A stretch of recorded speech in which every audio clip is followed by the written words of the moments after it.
एक मसला कुर्बानी के मुतालिक गर्दिश कर रहा है, कुर्बानी की ज़िबा के बारे में। वो जाहिल किस्म के जो कसाई हैं और इसी तरीके से नावाकिफ किस्म के जो लोग हैं, उनके वहम गुमान के अंदर ज़िबा के मुतालिक मसला आया हुआ है कि आप जानवर को जब ज़िबा करते हैं तो उस वक्त तो तकबीर पढ़ते हैं बिस्मिल्लाह या अल्लाहु अकबर, यानी खालिसतन अल्लाह पाक का नाम लेते हैं। लेकिन जब कुर्बानी का जानवर ज़िबा करते हैं तो उस वक्त ये तकबीर नहीं है, बल्कि उस वक्त तकबीर यूं पढ़ते हैं लोग कि सुन्नत इब्राहिम खलीलुल्लाह की और बिस्मिल्लाह अल्लाहु अकबर, यूं यानी ज़िबा करते वक्त ये तकबीर पढ़ के फिर जानवर को ज़िबा करते हैं। यहाँ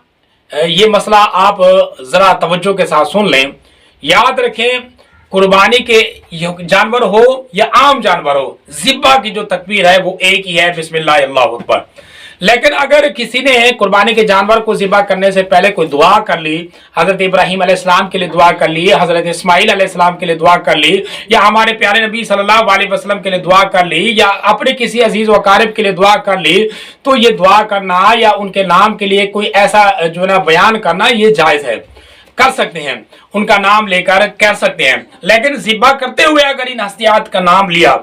यानी ज़िबा करते हुए हज़रत इब्राहीम अलैहिस्सलाम का नाम लिया, या बिल इत्तफाक ज़िबा करते हुए हमारे नबी सल्लल्लाहु अलैहि वसल्लम का भी नाम लिया, तो ये जानवर ज़िबा नहीं होगा। लिहाजा बिल इत्तफाक तमाम उलमा का इसमें इत्तफाक है कि जानवर को ज़िबा करते हुए किसी का नाम नहीं लेंगे सिवाय अल्लाह पाक के नाम के, सिर्फ अल्लाह ताला के नाम लेंगे, इसके अलावा किसी और पैगम्बर नबी वली का नाम नहीं लेंगे। लिहाजा जानवर कुर्बानी का हो या और जानवर ज़िबा करते हुए एक ही तकबीर है, वो है बिस्मिल्लाह अल्लाहु अकबर। हाँ, कुर्बानी के जानवर ज़िबा करने से पहले दुआएं करना